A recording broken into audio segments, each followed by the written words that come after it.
Hey guys, William here, and you're about to get a full review of the Fitbit Surge.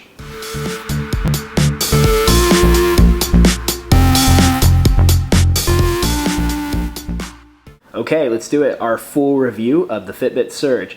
Now, before I get into anything, let's go ahead and talk about pricing. This watch here costs about $250 retail US. I have not seen any prices lower than that. That's how much I paid in January of 2015. It was released early to some in December 2014 with the same pricing model.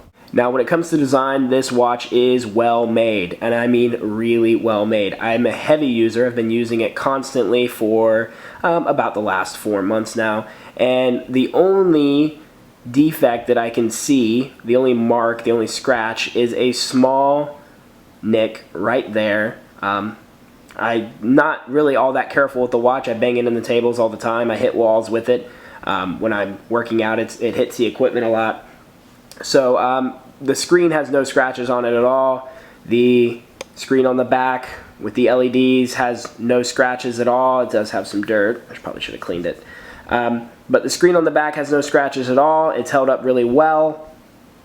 As you can see, the watch is not of a flat design. It's more of a curved design. That means it's going to sit unevenly on your wrist, which is going to be an issue when you first get the watch, but once you get past this, it's not that big of a deal.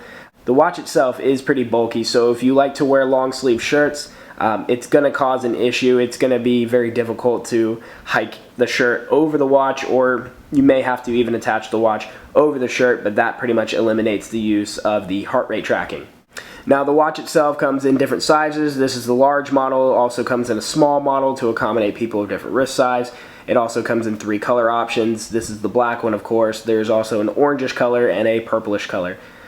This one looked the best to me. Now, as a quick side note, I want to add that Fitbits in the past have been pretty notorious for causing pretty severe allergic reactions in people. Now, it varied very widely, and it only affected a small number of people due to the medical grade nickel plating on the back of their previous wearable called the Force. That has been fixed in this newest iteration of wearable, but I do want to make a quick note that Fitbit highly recommends you take this watch off at least once per day for an hour and allow your skin to air out.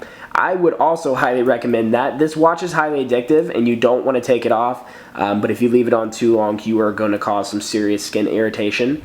It will cause skin to dry and flake off. So I do highly recommend that you take this off for at least 1 hour a day and clean it thoroughly with either rubbing alcohol or some other electronic cleaner. So let's go ahead and finish up the design of the watch here. As you see, we have our black and white touchscreen face. The screen itself is very, very responsive. Not often do I find myself having to re-swipe to get to the page that I want to go to. On the left-hand side here, we have a button that can be considered somewhat of a home button that usually allows you to go back to the clock face from whatever menu you're in. This button here is for notifications. If you see that icon right up there at the top, that means that there is a text message there. And by pressing that button, it'll allow me to see my text messages and scroll through them.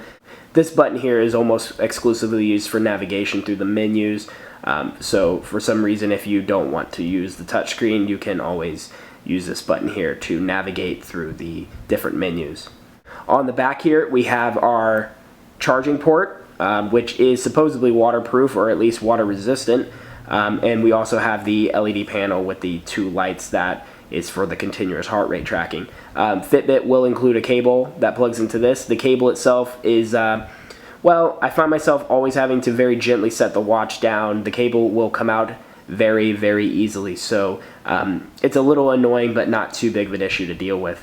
Now let's go ahead and look at the watch itself. As you see, we have our clock face here. Now you can always go in and change this in the Fitbit app. There are several different preset clock faces. This was the one that I like the best. You can see your step count for the day. You can see your heart rate tracking. It does continuous all-day heart rate tracking. You can disable that and it will save you a little battery life, but it uses these 2 LEDs to monitor the amount of blood flow underneath your skin, and it uses that to gauge your heart rate. Currently, it is rather accurate. I have gauged this against more accurate heart rate technology that I've come across in the doctor's office, also as well as gym equipment that have built-in heart rate monitors. It's always within maybe 5 beats, either above or below. It's usually pretty accurate for what this is. It also has a miles traveled. Now that's not using GPS. This is just using your step count plus the information about your body type that you've added in. It can calculate about how many miles you've traveled, calories burned for the day, as well as floors climbed. The interface is very, very simple, and almost too simple actually. Once you click this button over here, it brings you to your settings menu. Now when you're in settings, you have several different things you can select. There is Bluetooth Classic, which is for audio playback on your mobile device. You can pair this with an iPhone or Android device, and it will allow you to pause, play, fast forward, and rewind your music. But other than that, it's very limited. We have our notifications, so you can turn your text message and incoming call notifications on or off. Texts are cool. Once you see that you have a text up there, you hit that side button and it allows you to swipe through all your texts. Incoming calls are nice. You can't accept the call. You can only see that you have a call. There's the backlight settings. I find that the automatic backlight leaves a little bit to be desired, so I typically just leave the backlight on. Shut down, which you don't use very often, regulatory information, and your version number. Heart rate tracking, you can have it on, off, or automatic. It will automatically turn on once it detects that you're in some sort of active mode or active period, usually when you start a workout. Now let's go ahead and get out of the settings menu and check out our run menu. We click on run and it allows us to select from free run, treadmill run, or lap run. Once you find the run that you want to get, you hit that arrow there, and it's going to start searching for GPS. Now if you're outside, the GPS is going to connect pretty quickly. I found that I never had to wait more than a minute. If you're inside, it's going to take quite a bit longer. If you don't feel like letting it wait, you can do a quick start and go on your run, and then once the GPS does make a good connection, it will start tracking once the connection is made. Let's go ahead and get out of that. You can also, instead of doing run, there are different exercises that it will also track.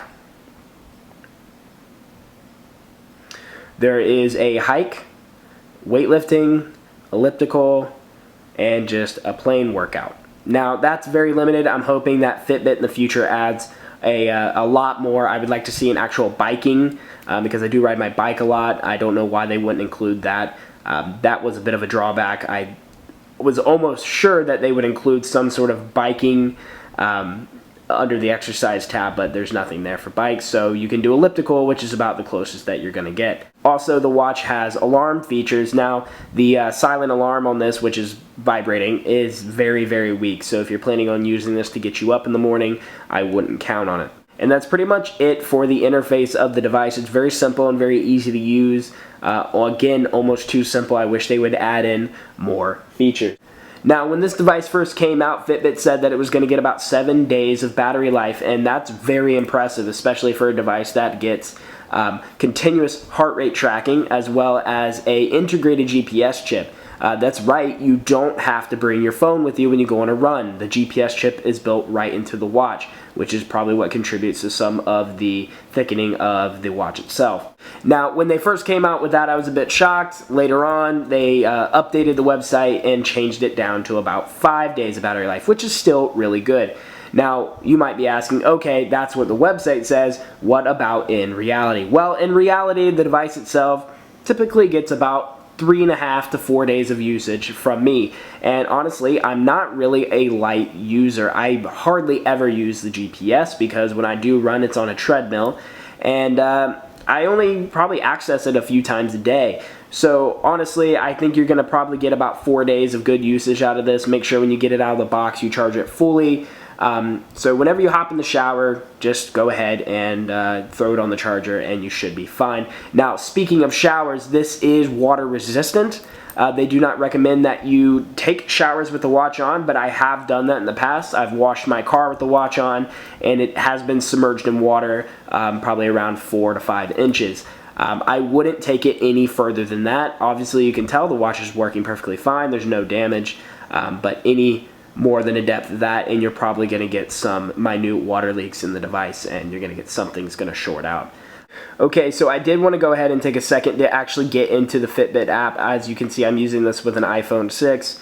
Click on the Fitbit app, and this is the menu you're going to be presented with. It'll have your device at the top, and right now there's an update available, so it's showing a little bit differently than normal, but you'll have your battery, a small icon, and then if you click on it, it will actually give you the real readout. Your steps for the day, your current heart rate, miles, calories burned, active minutes, track exercise. You can also add in your weight if you use the Fitbit scale, their Wi-Fi ARIA scale. It'll also give you your sleep tracking and floors traveled. You can also go into the settings and adjust how this is going to look. It will look different. You can have the calories out, you can have the heart rate out, depends on what you want to see. You can track it weekly, monthly. You can look at your heart rate there, and you can actually see where your heart rate was at for the day, which is really neat and very convenient. You can see where your resting heart rate is at, tell if you're about to have a heart attack or not. So let's go ahead and look at the settings for the Fitbit Surge. Here are the different clock face settings that you can choose from. Again, I think the digital is the best looking one.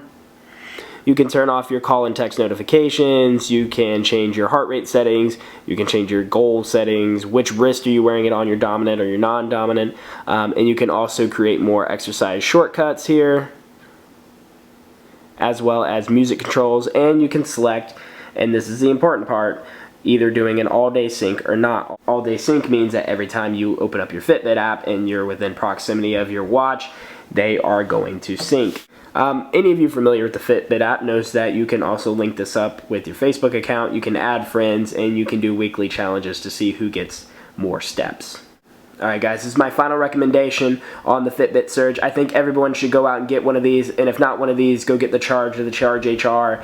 Just being able to get your hands on this kind of information, your steps, your heart rate, the distance traveled, and then even going further and getting the ARIA scale to track your weight. I think it's invaluable information, especially for anyone who's trying to be a little more health conscious. And all in all, it's kind of a cool watch. It's not a true smartwatch wearable, but it's somewhere in the middle between a fitness tracker and a smartwatch, and I think it's got a really good mix of both worlds, and I think you get a lot of bang for your buck. Honestly, for $250, it's honestly not that bad. So this has been William. I hope you enjoyed my review of the Fitbit Surge. If you have any suggestions for other videos, please like, comment, share, let me know down below what you would like to see. Thanks again.